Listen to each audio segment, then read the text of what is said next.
The boss yelled at everyone at the factory, until the security guard said something that shut him up immediately. Julian Sterling unloaded his fury on the employees of Omnitech Circuits like a constantly erupting volcano. No worker escaped his morning shouts that echoed through the hallways of the largest tech solutions corp in Austin. It was on a rainy Tuesday that everything changed. Security guard Caleb Henderson watched from the main entrance when Julian began to humiliate Rachel, a 28-year-old worker who was 6 months pregnant. The boss shouted about productivity while she tried to hold back tears. Caleb took a deep breath, adjusted his black cap, and walked toward them. "Mr. Julian," Caleb said, lightly touching the boss's shoulder. Julian turned around angrily, ready to blow up at the security guard too. "What do you want now, Caleb? Don't you see I need to talk about the 1987 fire," Caleb whispered in his ear. The color drained from Julian's face. His hands began to tremble and he went silent, staring at Caleb as if he had seen a ghost. The entire factory stopped to watch the unusual scene. Rachel took the opportunity to step away, still confused by the sudden change. "How did you—" Julian tried to speak, but the words wouldn't come out. "We'll talk later," Caleb replied, returning to his post at the entrance. Julian ran off to his office, leaving all the employees stunned. It was the first time in 15 years that anyone had managed to silence the feared boss of the factory. Whispers immediately started among the machines and workbenches. Mrs. Margaret, a 67-year-old woman who had worked in accounting since the company's founding, watched everything from the window of her office. She knew secrets that few imagined existed inside that factory. Her eyes shone with a mix of curiosity and concern. In the following hours, Julian avoided walking through the hallways. When he needed to leave his office, he chose paths where he wouldn't run into Caleb. The employees found the behavior strange, used to his intimidating presence in all sectors. Caleb continued working normally, but his eyes tracked every movement of the boss through the security cameras. He had waited for this moment for 3 long years. 3 years watching, planning, and waiting for the perfect opportunity. Rachel approached the security post at the end of the shift. "Caleb, thank you for what you did today," she said, gently touching her belly. "I don't know what you said to him, but it was nothing special, Rachel. I just told the truth," Caleb replied, without taking his eyes off the monitors. "What truth?" Caleb looked at her seriously. "Some secrets are too heavy to carry alone. Dear listener, if you're enjoying the story, go ahead and hit that like button and especially subscribe to the channel. It really helps us who are just starting out. Now continuing. The next morning, Julian arrived earlier than usual. He tried to keep his usual routine, but his voice was different.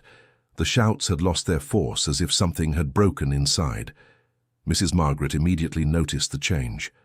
Caleb found a brown envelope in his locker in the changing room. Inside was an old key and a handwritten note.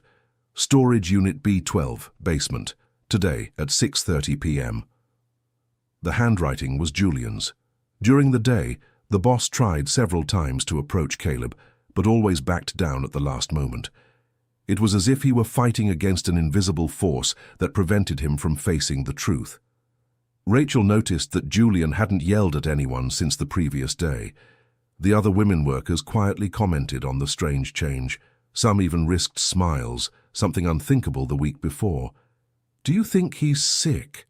asked Brenda from the assembly line. "I hope it's contagious," joked Heather, drawing muffled laughter. Mrs. Margaret observed everything from her desk, nervously fidgeting with a keychain that held an old photo. The image showed 2 children smiling in front of a building that no longer existed. One of them was clearly Julian, but much younger. The other child had features that vaguely reminded her of Caleb. At 6:30 p.m., Caleb went down to the basement of Omnitech Circuits. Storage Unit B12 was in an almost forgotten area where old equipment awaited disposal. The key easily opened the rusty door. Julian was already inside, sitting on an old box, his hands covering his face. "How did you know?" he asked without lifting his head. "My grandfather told me everything before he passed," Caleb replied, closing the door behind him. "Your grandfather?" Julian looked up with red eyes. "Arthur Henderson. You remember him, don't you?" The name hit Julian like a punch to the stomach. Arthur Henderson had been his best friend in childhood. They grew up together in the same poor neighborhood of East Austin. They worked side by side at the first Omnitech circuits in the city, dreaming of a better future. "Arthur," Julian whispered. He passed 2 years ago." "Lung cancer," Caleb said, his voice heavy with pain. "But before he passed, he made me promise I would find you." Julian started to cry. Tears he had been holding back for decades finally found their way out. "I never meant for it to happen that way," he sobbed. "The fire, the confusion. I was desperate." Caleb slowly approached. "He never blamed you, you know. Not even when he lost everything." "What do you mean?" Julian looked at Caleb with desperation. "Do you really believe he didn't know it was you who reported the scheme?" Caleb shook his head. Grandpa always knew, Julian. Always. The revelation hit Julian like an avalanche. For 37 years, he had carried the guilt of betraying his best friend to save his own career. Arthur had discovered irregularities at Omnitech circuits where they worked and planned to report everything. Julian, desperate not to lose his job, told the bosses about his friend's intentions. The result was the accidental fire that destroyed all the evidence and cost Arthur his job. Julian was promoted and went on to have a career, while Arthur disappeared from the city with his family. "Did he forgive me?" Julian asked with a broken voice. Caleb took a yellowed letter from his pocket. "Read it yourself." The letter was dated 3 years ago. With trembling hands, Julian began to read the words written in Arthur's shaky handwriting. "My dear friend Julian, if you're reading this, it means Caleb managed to find you. I hope you've built a good life, even if your conscience hasn't let you rest. I always knew it was you who reported me back then. You don't need to carry that guilt. We were young, you were afraid, I understand. What hurt me wasn't the betrayal, but your disappearance afterward. You ran away before I could tell you that I forgave you." Julian couldn't continue reading. He fell to his knees on the cold floor of the storage unit, sobbing like a child. Caleb knelt beside him and placed a hand on his shoulder. "He wanted you to know that he built a beautiful family. My mother was a teacher. My father had 3 children. They lived modestly but happily," Caleb continued, "and he always spoke of you with affection, never with anger." "Why didn't you look for me sooner?" Julian asked, wiping his tears. "Because he asked me to wait until you were ready to hear the truth. 3 years watching you here at Omnitech circuits, seeing how you treat people. Grandpa said I would know the right time." Julian stood slowly, still holding the letter. "And why was today the right time?" "Because yesterday you crossed a line, humiliating a pregnant woman in front of everyone.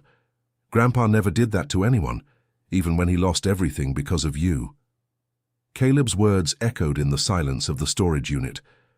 Julian realized how he had become everything Arthur never was: bitter, cruel, without compassion. "What do I do now?" he asked, lost. "That depends on you," Caleb replied, standing up. "But Grandpa left something else."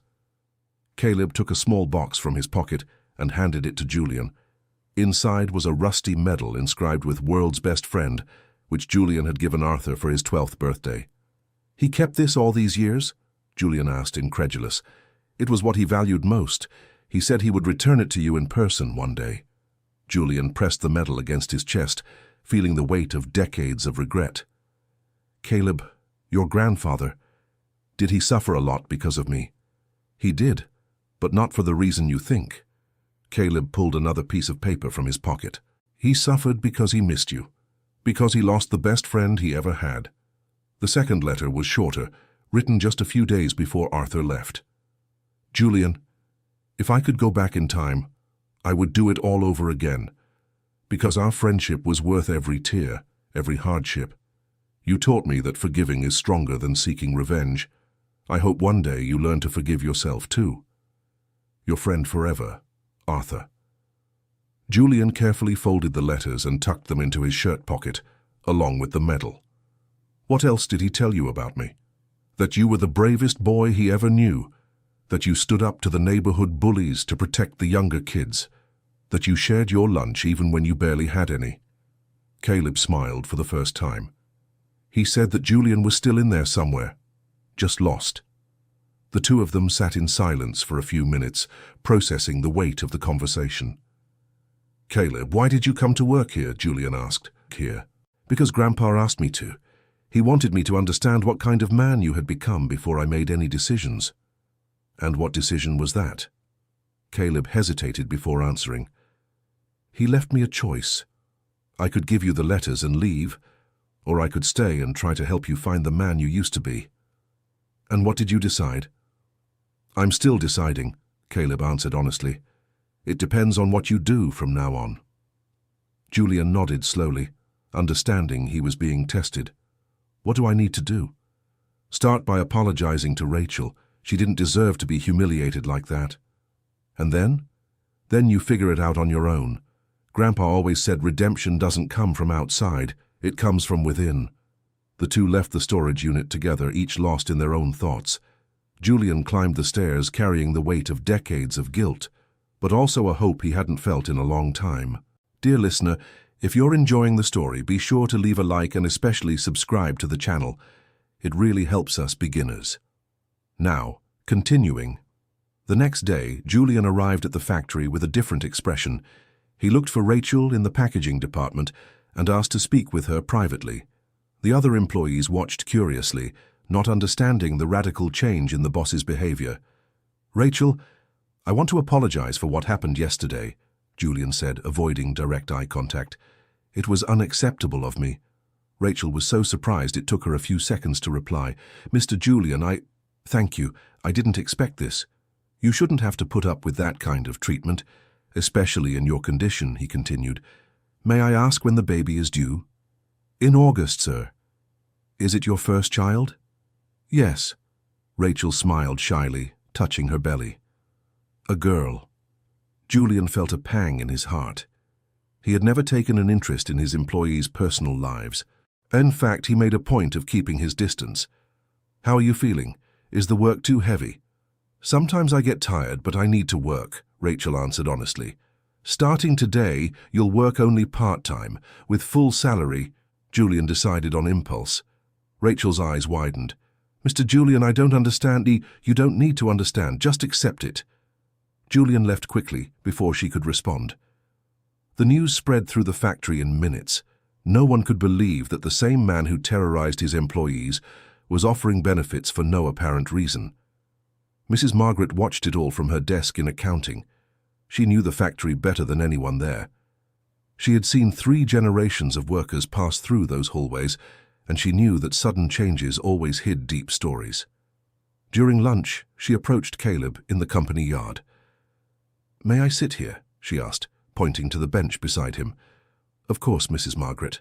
She sat down slowly, settling her bag on her lap. "I've worked here for 42 years, she began. "I've seen this place grow, seen people come and go, and I saw Julian Sterling get hired 15 years ago." Caleb listened attentively, chewing his sandwich. "When he arrived, he was different. Younger, of course, but also more human. Something changed him over time," Mrs. Margaret continued. "Something he carried inside." "Do you have any theory?" Caleb asked. "It's not a theory, it's knowledge." She opened her bag and pulled out an old folder. "I keep everything. Old contracts, employee records, files no one else remembers exist." Mrs. Margaret opened the folder and showed a black and white photo. This photo was taken at the opening of the very first Omnitech Circuits factory in Austin in 1986. "Recognize anyone?" Caleb looked closely. In the photo, 2 young men smiled side by side, wearing worker clothes. One was clearly Julian, 30 years younger. The other, "That's my grandfather," Caleb whispered, touching the photo with reverence. "Arthur Henderson and Julian Sterling, best friends, model workers. Until the fire of 1987, said Mrs. Margaret. "Do you know what happened?" Mrs. Margaret slowly closed the folder. "I know that 2 friends were lost on a terrible night. I know that one disappeared from the city and the other carried a guilt that turned him into the man we know today." Caleb realized Mrs. Margaret knew more than she let on. "Why are you telling me this?" "Because yesterday I saw something I hadn't seen in a long time. I saw the old Julian trying to resurface." She got up from the bench. "And because your presence here is no coincidence, is it, Caleb Henderson?" Caleb was silent, impressed by the woman's perception. "Your grandfather was a good man. If he sent you here, it was for an important reason." Mrs. Margaret placed her hand on Caleb's shoulder. "I just hope it's not too late for Julian to find peace." She walked away, leaving Caleb alone with his thoughts. The afternoon promised to be long and full of important decisions. Meanwhile, Julian struggled to stay focused in his office. Arthur's letters were stored in the desk drawer, but their words echoed constantly in his mind. For the first time in decades, he was remembering the man he was before the guilt consumed his soul. Around 4 p.m., Julian made a decision. He picked up the internal phone and called the production floor. "Brenda, it's Julian. Can you gather everyone in the yard in 15 minutes? I have something important to say." Brenda, the assembly line supervisor, was confused. Julian never called meetings in the yard. He usually sent messages through other people. "Mr. Julian, did something happen? Just gather everyone, please." 15 minutes later, about 80 employees gathered in the factory yard. Julian appeared carrying a box of papers, with Caleb at his side. "Mrs. Margaret watched from afar through the window of her office. "Everyone, I know this meeting is unusual," Julian began, visibly nervous. "And I also know I have a lot to apologize to you for." A murmur spread among the employees. No one expected a public apology from the feared boss. "For years I treated you in an unacceptable way.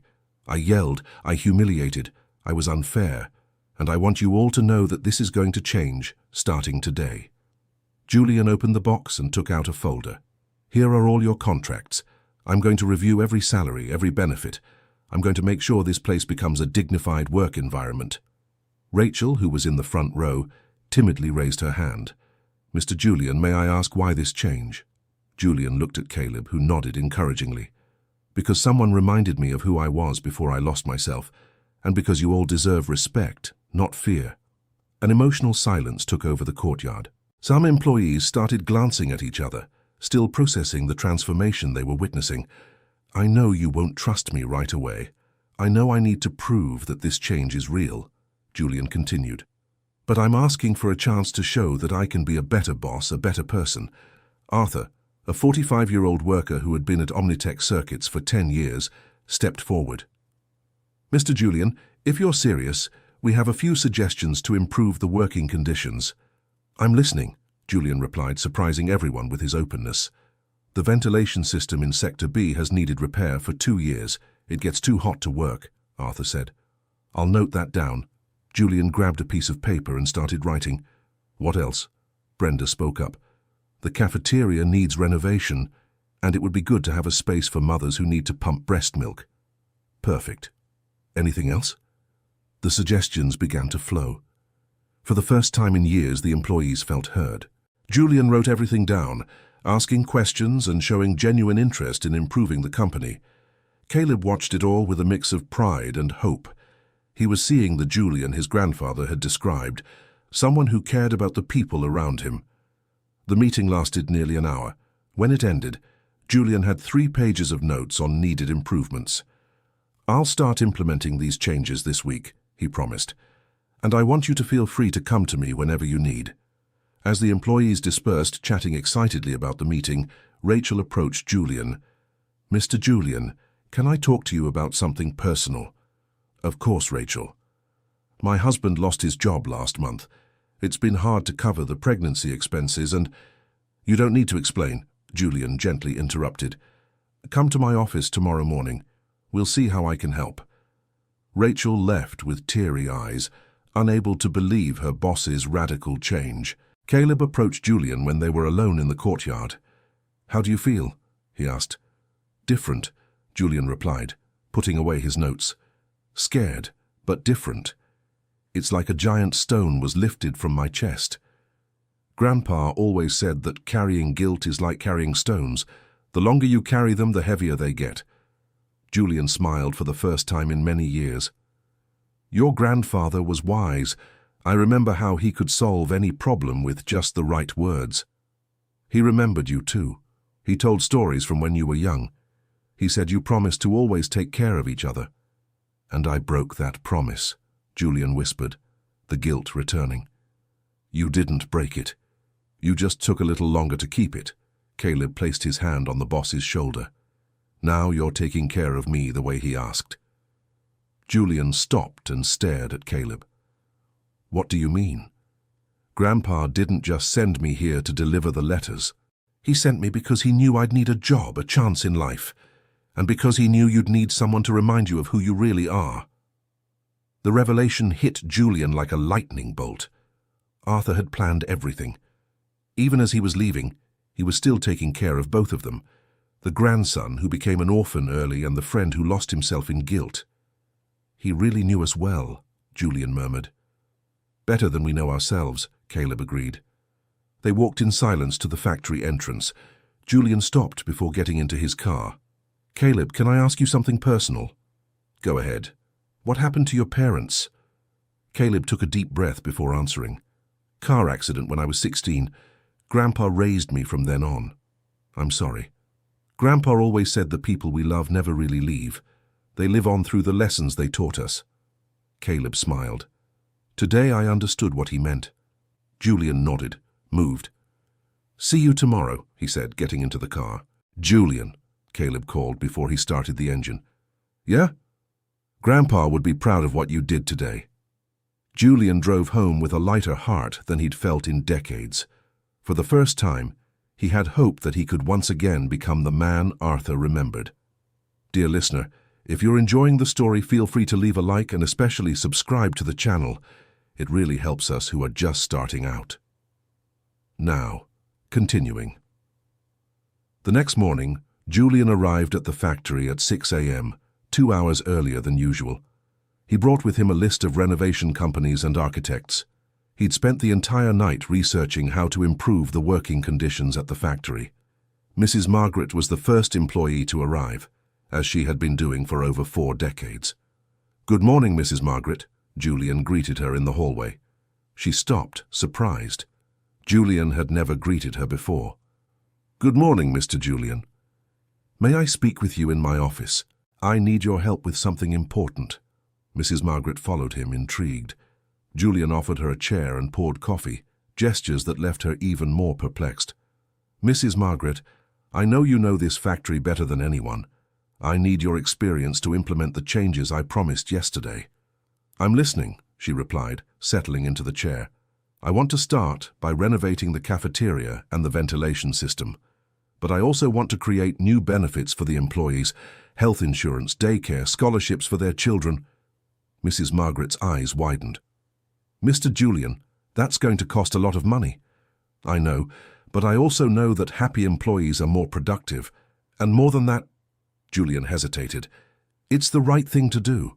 What do you need from me? I want you to be my special consultant for human resources. You know all the employees. You know the needs of each family. You can help me prioritize the improvements. Mrs. Margaret was silent for a few seconds, processing the proposal. Mr. Julian, may I ask you something personal? Of course. What really happened to you? This change is too radical to be just a moment of clarity. Julian sighed deeply. He opened his desk drawer and took out Arthur's letters. Someone reminded me of who I used to be, he said, handing one of the letters to her. Mrs. Margaret read in silence, her eyes filling with tears as she went along. Arthur Henderson, she whispered when she finished. I remember him. You knew him? I knew both of you. You worked at the old factory before it closed. I was the accountant's secretary back then. Mrs. Margaret wiped away her tears. I remember the day Arthur disappeared. You were different after that. Julian lowered his head. I made a terrible mistake, Mrs. Margaret. I betrayed my best friend out of fear and ambition, and now he has forgiven you through his grandson. How do you know about Caleb? A woman doesn't reach 67 without learning to connect the dots. She smiled. Besides, they have the same eyes, the same kindness in their gaze. Julian nodded, impressed by the woman's perception. So, will you agree to help me? With one condition, said Mrs. Margaret, standing up. I want to meet this Caleb in person. If he has half the wisdom of his grandfather, it will be an honor to work with him too. At 8 a.m., When the employees began to arrive, Julian was in the yard with a team of builders measuring the cafeteria for the renovation. The news spread quickly. The boss wasn't just promising changes, he was implementing them immediately. Caleb arrived for his shift and found Julian talking animatedly with the workers about the improvement projects. "Good morning, Caleb," Julian greeted. "Did you sleep well?" "Yes, sir, and you?" "Better than I've slept in years," Julian answered sincerely. "Want to come with me? I have something to show you." The two walked to the office, where Julian had set up a sort of project hub. Factory blueprints covered the walls with notes on renovations and improvements. "Impressive," Caleb said, observing the details. "I stayed up late planning everything. I want this factory to become an example of how to treat employees," Julian explained. "And I want you to help me supervise it all." "Me? But I'm just the security guard." "No, Caleb, you're much more than that. You're the link between me and the employees. They trust you in a way they still don't trust me." Caleb walked over to one of the blueprints on the wall. "Grandpa always said that trust is earned drop by drop, like a faucet dripping into an empty bucket." "Wise as always," Julian smiled. "And how long do you think it will take to fill my bucket?" "Depends on the size of the hole you drilled in the bottom all those years," Caleb answered honestly. Julian laughed, a genuine laugh that hadn't come from his throat in a long time. "Was your grandfather always this direct?" "Even more so. He said lying to someone you love is like poisoning your own well." The conversation was interrupted by a knock at the door. Rachel entered nervously, as Julian had asked the day before. "Mr. Julian, did you send for me?" "Yes, Rachel, please have a seat," Julian said, picking up a folder from the desk. "You told me yesterday that your husband is unemployed, right?" "Yes, sir." "What kind of work did he do?" "He's an electronics technician. He worked at a repair company for 8 years, Rachel explained. Julian exchanged a meaningful look with Caleb. "Perfect. We need someone to maintain our equipment. The starting salary would be $4,500, with health insurance and meal vouchers. Can he start Monday?" Rachel was speechless. "Mr. Julian, are you offering a job to my husband?" "I'm offering an opportunity to someone who needs it and can contribute to our company." Rachel began to cry with emotion. "Thank you, Mr. Julian. Thank you so much. I don't know how to thank you." "No need to thank me. Just have him come here tomorrow so we can discuss the details." After Rachel left, still in shock, Caleb approached Julian. "Why did you do that?" "Because it was the right thing to do, and because—" Julian hesitated. "Because I imagine how your grandfather would feel if he knew I could help someone and wasn't doing it." "He'd be proud," Caleb said. "Very proud." The rest of the morning passed quickly, with Julian walking around the factory, talking to employees about the renovations. For the first time, he was seeing the workplace through the eyes of those who actually worked there. At lunchtime, Mrs. Margaret approached Caleb in the cafeteria. "May I sit here?" she asked. "Of course, Mrs. Margaret." She sat down with her tray and studied Caleb for a few seconds. "You really do look a lot like your grandfather," she remarked. "You knew Grandpa?" "I worked with him and Julian at the old factory. Arthur was the kind of person who lit up any room he walked into." Caleb smiled. "Grandpa really had that gift. He could make anyone feel special." "And you inherited that from him," observed Mrs. Margaret. "Ever since you arrived, the atmosphere has changed. People are more hopeful." "It's not me, it's what Grandpa planned. Arthur was always a visionary." She stirred the food on her plate. "You know, Caleb, I saw Julian at his worst. I saw how guilt ate away at him all these years. Do you think he can actually change?" Mrs. Margaret paused before answering. "I think he already has. The question is whether he can forgive himself." "Why do you say that?" "Because I know the weight of guilt well. I carried mine for many years too." Her voice dropped. "Back at the time of the fire, I knew something was wrong. I saw Julian talking nervously with the bosses. I saw Arthur worried about some irregularities he had uncovered. I could have done something, but I chose to stay quiet." Caleb put down his fork, surprised by the revelation. "Do you feel guilty about what happened?" "For decades. I only made peace with myself when I realized that staying silent about mistakes doesn't solve anything. That's why I decided to help you when I saw you were trying to fix what was broken so long ago. Grandpa never mentioned you, because he forgave me long before I could forgive myself." Mrs. Margaret smiled sadly. Arthur had that rare ability to see into people's hearts, even when they couldn't see into their own. Caleb stayed silent, processing the woman's words. "And now, Mrs. Margaret, what do we do with all this?"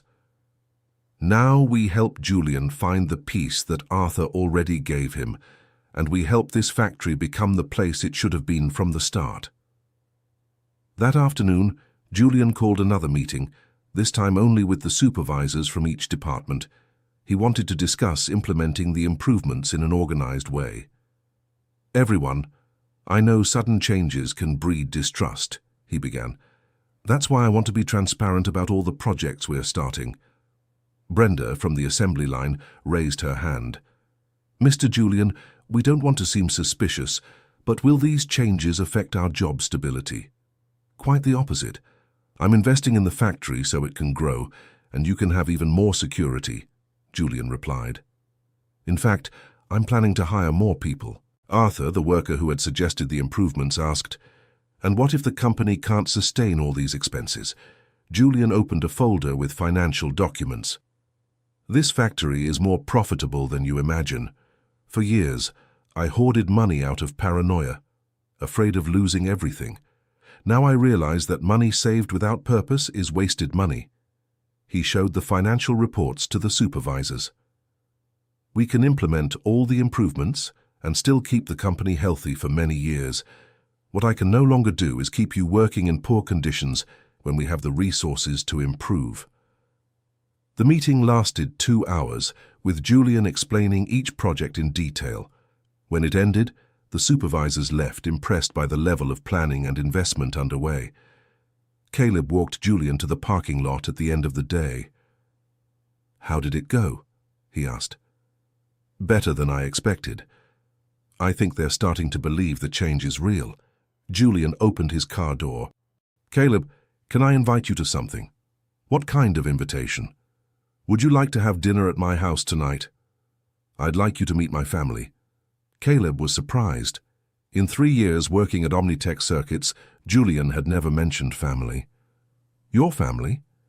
"My wife Rachel and my teenage daughter Sophie. They don't know the whole story. About Arthur, about my past. I think it's time to tell the truth." Caleb hesitated. "Are you sure that's a good idea? It might be too heavy for them." "That's why I want you there, so they understand that this story isn't just about guilt and regret, but also about forgiveness and redemption." Caleb agreed. An hour later, he was ringing the doorbell of an upper-middle-class house in Westlake Hills, Austin. Eleanor Sterling, an elegant woman around 45, opened the door with a warm smile. "You must be Caleb. Julian told me you were coming for dinner." "Good evening, Mrs. Eleanor. Thank you for the invitation." Come in, come in. Sophie is finishing her homework, but she'll come say hi soon." The house was cozy, tastefully decorated but not overdone. Family photos covered one wall of the living room. Caleb noticed that Julian smiled in the old photos, but in the more recent ones, his expression was always serious. Sophie, a 16-year-old teenager, came running down the stairs. "Hi. Are you the Caleb my dad hasn't stopped talking about since yesterday?" "Sophie, manners," Rachel gently scolded. "It's fine," Caleb smiled. "It's a pleasure to meet you, Sophie." During dinner, Julian told his family about the changes he was implementing at the factory. Rachel and Sophie listened, impressed, having never seen Julian so excited about work. "Dad, that's awesome. I always thought you didn't like your job," Sophie commented. "Why did you think that?" Julian asked. "Because you always came home stressed and grumpy. You never talked about the workers as people, just as problems." His daughter's observation hit Julian like a punch. He realized how his bitterness had affected his family too. "Sophie is right," Rachel said. "You've changed a lot in the last 2 days. You're more, lighter." Julian looked at Caleb, who gave him an encouraging nod. "I want to tell you about something that happened a long time ago, something that turned me into the man you've known all these years." Julian told the whole story. He talked about Arthur, about their childhood friendship, about the mistake he made and the guilt he carried. Rachel and Sophie listened in silence, seeing a version of the husband and father they didn't know. When he finished showing Arthur's letters, Rachel's eyes were teary.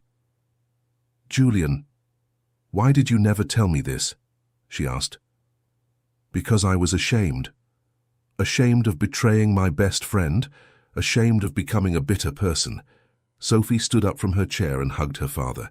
"Dad, you're not a bad person. You were just hurt."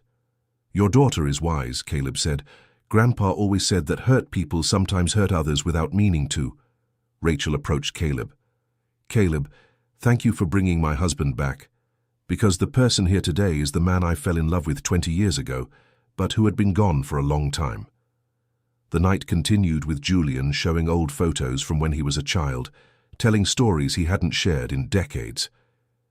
Caleb watched the family reconnect, moved to see how his grandfather's forgiveness was healing not just Julian, but also the people he loved. As Caleb was getting ready to leave, Sophie stopped him in the garden. "Caleb, can I ask you something?" "Sure." "Weren't you angry at my dad for what he did to your grandfather?" Caleb thought carefully before answering. "You know, Sophie, anger is like poison. You drink it, hoping the other person will die. My grandpa taught me that forgiving isn't forgetting what happened, but choosing not to let the past destroy the future. You're very mature for your age." "I had a good teacher," Caleb smiled, looking up at the starry sky. "Do you think your grandfather would be happy to know you two found each other?" "I'm sure of it. Grandpa always believed that the right people come into our lives at the right time." Sophie nodded, hugging Caleb like an older brother. "Thank you for giving us back my father." Caleb drove home with a full heart. He felt he was fulfilling not only the promise made to his grandfather, but also discovering a new family in the process. The next morning, Julian arrived at the factory to find a surprise. The employees had organized themselves and decorated the cafeteria with thank you posters and flowers. At the center of it all, a handwritten banner read, "Thank you for seeing us as people." Rachel approached him with shining eyes. "Mr. Julian, my husband will be here at 10 a.m. for the interview. He couldn't sleep from all the anxiety." "I'm glad, Rachel. I'm sure everything will work out." Mrs. Margaret appeared carrying a folder full of documents. "Mr. Julian, I've organized all the information about the employees. Family histories, special needs, years of service. It will help you get to know each person better." Julian took the folder, moved. "Thank you, Mrs. Margaret. This is exactly what I needed." Throughout the morning, Julian dedicated himself to reading each employee file. He discovered touching stories. Brenda was supporting 3 children alone after her husband abandoned her. Arthur had been saving money for 5 years to operate on his mother's cataracts. Tyler, a 22-year-old, was paying for engineering school by working the night shift. Each story made him realize how blind he had been all these years, seeing only productivity numbers where he should have seen people with dreams and struggles. At exactly 10 a.m., Rachel appeared at the office door with a man in his early 30s, visibly nervous. "Mr. Julian, this is my husband, David." "Nice to meet you, David. Please have a seat." The interview lasted half an hour. David demonstrated solid technical knowledge and relevant experience. More importantly to Julian, he showed himself to be a man of integrity and hard work. "David, welcome to the team," Julian said, extending his hand. "You can start on Monday. Mrs. Margaret will explain all the contract details." David left the office as if floating. Rachel was waiting for him in the hallway, anxious. "So?" she asked. "I got it." David hugged her, spinning her in the air. "I got the job." The scene moved everyone who witnessed it. Caleb, watching from a distance, felt his heart warm seeing the couple's happiness. Julian approached him. "How does it feel to see this?" Caleb asked. "Like I'm finally doing something right," Julian replied. "Is this how your grandfather felt when he helped people?" "Exactly like that. He used to say that true wealth isn't what you accumulate, but what you share." The afternoon brought more news. The construction workers began work on the cafeteria, and an engineer came to evaluate the ventilation system. The factory was literally transforming before everyone's eyes. Brenda approached Julian at the end of the shift. "Mr. Julian, can I say something?" "Of course, Brenda." "In 10 years working here, I've never seen the employees so motivated. Productivity has gone up 20% since yesterday, you know." Julian was surprised. "Really? When people feel valued, they work better. It's that simple." Brenda smiled. "Thank you for finally seeing us." That night, Julian arrived home earlier than he had in years.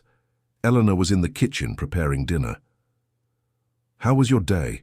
she asked, giving him a kiss. "Incredible.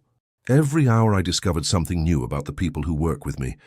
You know, Eleanor, I have an idea." "What idea?" "How about we throw a barbecue here at home this weekend to get to know the employees and their families better?" Eleanor stopped stirring the pot and looked at her husband. "Julian Sterling, who are you and what have you done with my husband?" she joked. "I'm the man you fell in love with. I just took a while to come back." "And I missed him," Eleanor said, hugging him. "Of course we can have the barbecue. It'll be wonderful." Sophie came down the stairs just then. "Barbecue? Can I invite some friends?" "Sure you can," Julian replied. "It'll be a family party." "Our family has just grown a lot lately," Sophie observed, smiling. Julian understood she was referring to Caleb, and his heart filled with gratitude. In just a few days he had gained not only Arthur's forgiveness through his grandson, but also a new perspective on family and relationships. That night, before going to sleep, Julian wrote a letter. Not to Arthur, who had already passed away, but to Caleb, thanking him for everything that was happening and promising to honor the memory of his lost friend. The letter ended with a phrase Arthur used to say in childhood: "True friends never really lose each other. Sometimes they just take a while to find their way back." Julian put the letter in the drawer, deciding to give it to Caleb at the right time. For now, it was enough to know that he had found his way back home.